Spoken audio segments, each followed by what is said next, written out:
Total 50 एकड़ में हमारे यहाँ गन्ने की खेती हो रही है। 15 एकड़ गन्ना हमारा बीज के लिए रहता है। ऑटोमेटेड प्लांटर से अगर हम करते हैं सोइंग तो ये 1.5 से 2 घंटे के अंदर 1 एकड़ आपकी सोइंग कर देता है कंप्लीट। स्प्रे करना होता है हमको, जो स्प्रेयर यूज़ करते हैं हम वो ड्रोन करते हैं। मेरा रिलायंस शुगर नेपाल में भी जाता है, ठीक है। मैंने दुबई भी भेजा है, वहाँ पे गन्ने को फोकस कर रहे हैं वो इस टाइम, वहाँ पे काफ़ी ग्रीनरी होने लगी है। इसी वैरायटी ने इस बार हमें UPCSR में सबसे ज़्यादा 22.5 फीट का लंबा ये गन्ना था हमारा, पुरस्कार भी हमको दिलवाया है वहाँ पे।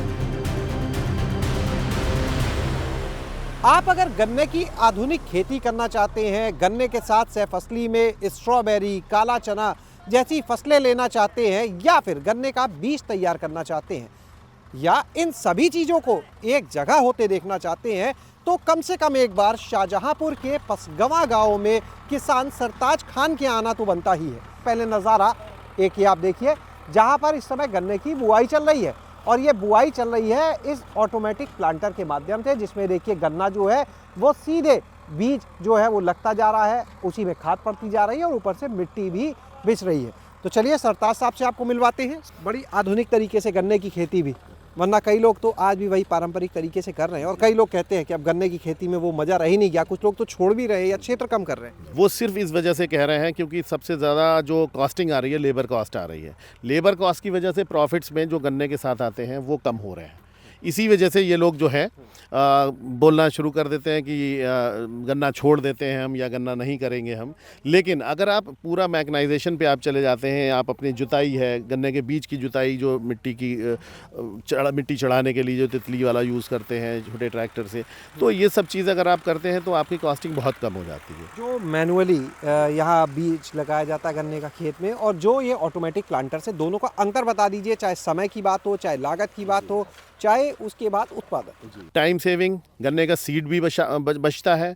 सबसे अच्छी बात है जर्मिनेशन अच्छा इससे मिलता है। और हम डायरेक्ट जो गन्ने की नाली बना के और उसमें लेबर के थ्रू उसमें डालते हैं, फिर वो कट करते हैं और उसमें फर्टिलाइजर्स डालते हैं, ये सब चीज़ें डालते हैं, उसके और इसके प्रोडक्शन में भी काफ़ी डिफरेंस है। 25 से 30% का डिफरेंस हमें प्रोडक्शन में ही दिखाई देता है। समय में कितना फ़र्क आ जाता है दोनों तरीकों में? जी, अगर हम 1 एकड़ की सोइंग की बात करें, जो ट्रेडिशनल तरीके से जो नाली बना के जो करते हैं, उस तरीके से अगर हम करें तो 6 से 8 घंटे लग जाते हैं हमको 1 एकड़ की सोइंग में, ठीक है।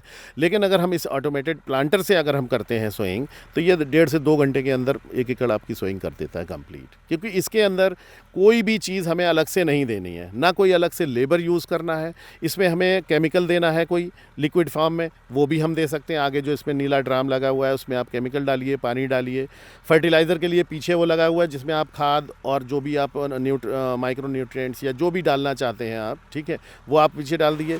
लाइन बनाता है, गन्ना कट करता है और ऊपर से मिट्टी भी दे देता है। और भी चीज़ों में तकनीक का इस्तेमाल करता हूँ, जैसे जो स्प्रे करना होता है हमको, जो स्प्रेयर यूज़ करते हैं हम वो ड्रोन करते हैं। साथ ही साथ हमारे पास जो हम गन्ना कटाई के लिए जो हमारा पावर बड कटर है वो हम यूज़ करते हैं, 4 लोग एक साथ काट देते हैं। और हम इसके साथ साथ एक ब्रश कटर करके जो बोलते हैं, जो गन्ने का जिस टाइम ये गड़ासे से लेबर काटते हैं हाथ से, वो ना काट के हम पावर जो हमारा ब्रश कटर है हम उससे भी कटिंग करते हैं, तो हमारा जल्दी काम हो जाता है। पावर टीलर भी हम यूज़ करते हैं कि जल्दी हमारा काम हो जाए उसमें। यहाँ पर आपको बता दें कि ये जो गन्ना इस समय लगाया जा रहा है, जो बीज लगाया जा रहा है, ये बीज भी सरताज साहब के यहाँ ही तैयार किया गया है। ये लखनऊ गन्ना संस्थान की कोलक 16202 वैरायटी है। ये जो आप गन्ने का बीज यहाँ पर देख रहे हैं, ये सिर्फ इन खेतों के लिए नहीं है, बल्कि ये दूसरे किसानों के लिए भी है और इसका निर्यात भी किया जाता है। तो सरताज साहब इसके बारे में भी बताएं दर्शकों। जी, शुगर मिल्स को भी देते हैं, फार्मर्स डायरेक्ट जो वॉक इन वाले हैं वो भी आ जाते हैं, और आसपास के हमारे जितने फार्मर्स हैं वो भी लेके जाते हैं। शानदार वैरायटी है। इसी वैरायटी ने इस बार हमें UPCSR में सबसे ज़्यादा 22.5 फीट का लंबा ये गन्ना था हमारा, ठीक है, उसमें पुरस्कार भी हमको दिलवाया है वहाँ पे। ये गन्ना हमने अभी जो भेजा है UAE में, एक जगह है नजरान करके, मेरा रिलायंस शुगर नेपाल में भी जाता है, ठीक है। मैंने दुबई भी भेजा है, वहाँ पे गन्ने को फोकस कर रहे हैं वो इस टाइम, वहाँ पे काफ़ी ग्रीनरी होने लगी है। कुल खेती गन्ने की कितने क्षेत्रफल में कर रहे हैं? टोटल 50 एकड़ में हमारे यहाँ गन्ने की खेती हो रही है। 72 एकड़ में टोटल है, उसमें 50 एकड़ में गन्ने की खेती हो रही है। ये जो 50 एकड़ गन्ना है, इसमें बीज के लिए कितना क्षेत्रफल? बीज के लिए लगभग 15 एकड़ गन्ना हमारा बीज के लिए रहता है, और उसके बाद सारा क्रशिंग के लिए जो सप्लाई होती है शुगर मिल में वो जाती है। अब हम आपको दिखाने वाले हैं गन्ने के साथ में स्ट्रॉबेरी, काला चना, आलू, इन सब चीज़ों की जो सह फसली यहाँ पर की जा रही है। तो वो वाला मॉडल भी हम चाहेंगे दर्शकों को हमारे बिल्कुल, दिखाइए। आइए मैं आपको दिखाता हूँ। तो ये वो प्लॉट है 1 एकड़ का, जहाँ पर गन्ने के साथ में लगभग 1 दर्जन अलग अलग फसलें लगी हैं, जिसमें आप देख सकते हैं प्याज, लहसुन, इसके अलावा ये बगल में आप देखिए टमाटर लगा हुआ है, उसके बगल में स्ट्रॉबेरी लगी हुई है, पीछे आप देखेंगे तो गोभी लगी है। बीज अब उसका तैयार हो रहा है और उसमें भी साधारण गोभी के साथ जो रंग बिरंगी गोभी आती है उनका बीज भी तैयार हो रहा है। पीछे की तरफ गांठ गोभी भी लगी हुई है, इसके अलावा राजमा, कई फसलें लगभग 1 दर्जन। तो ये जो मॉडल है 1 एकड़ का, जी ये भी कॉमर्शियल पे ला चुके हैं आप? जी, एक्चुअली इसको हम 2 साल से ट्रायल कर रहे थे गन्ने के साथ इंटरक्रॉपिंग में। ये हमारी दूरी जो है लाइन टू लाइन की दूरी 4 फीट है, डबल लाइन में गन्ना लगा, बीच का जो फ्री स्पेस था इस पे हम इंटरक्रॉपिंग ले रहे हैं। दूसरा साल हमारा रहा और ये बहुत सफल रहा। इस बार हम इसको लार्ज स्केल पे ले जाने की प्लानिंग कर रहे हैं कि इस बार जो भी इसके माइनस और नेगेटिव एंड पॉजिटिव्स थे उनको हमने समझ लिया है कैसे करना है।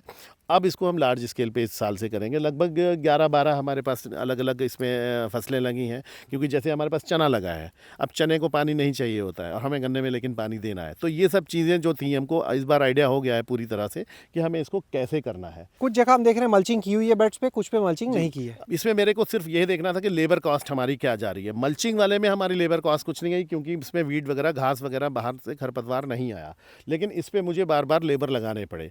तो आगे जो भी प्लॉट हम तैयार करेंगे वो पूरा मल्चिंग शीट के साथ ही तैयार करेंगे, जिससे हमारा लेबर कॉस्ट जो है बहुत कम हो जाएगी। से 1 एकड़ के प्लॉट में आप देख रहे हैं कितनी सारी फसलें। अब यहाँ देखिए चना लगाया है मैंने, ये काला चना है।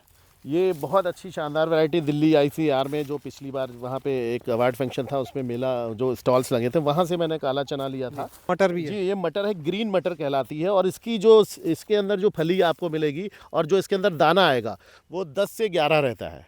ये GS10 वाली वैरायटी ग्रीन ही रहेगी मटर, ये पूरी पकने के बाद भी ग्रीन रहेगी। ये दूसरी प्याज है, देसी वाली भी लगाई थी। तो उसके साथ ये छोला भी हमारा थोड़ा सा लगा हुआ है।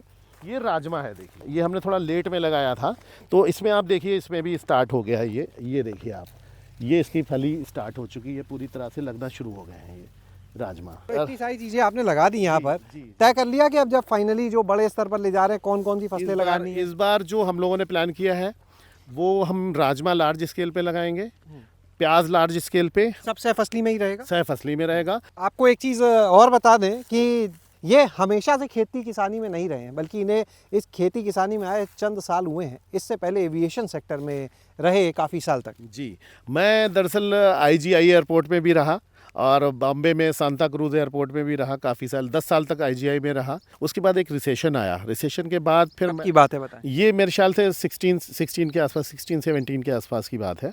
मैंने फिर प्लान किया कि नहीं, मेरे को अपना अब जो हमारी जो एंसेस्ट्रल ये प्रॉपर्टी थी, जो पैतृक संपत्ति, मैंने सोचा इसको संभाला जाए और इसको एज अ बिज़नेस हमने यहाँ पे किया। तो सरताज साहब अपना कोई नंबर बता दें हमारे दर्शकों को, किसान भाइयों को जो आपके इस फार्म को विजिट करना चाहें, आपसे जुड़ना चाहें। जी, अगर आपको किसी को हमसे कोई जानकारी चाहिए, कोई चीज़ पूछना है, तो हमारा नंबर जो है वो 94 10 222 522। बहुत बहुत शुक्रिया सरताज साहब। तो आपने यहाँ पर सुना आज सरताज खान को और देखा खेती का, गन्ने की खेती का ये आधुनिक मॉडल। शैलेश अरोरा, गाँव जंक्शन। गाँव जंक्शन को सभी सोशल मीडिया प्लेटफॉर्म्स पर फॉलो करें। व्हाट्सएप चैनल और जीमेल ID पर भी संपर्क साध सकते हैं।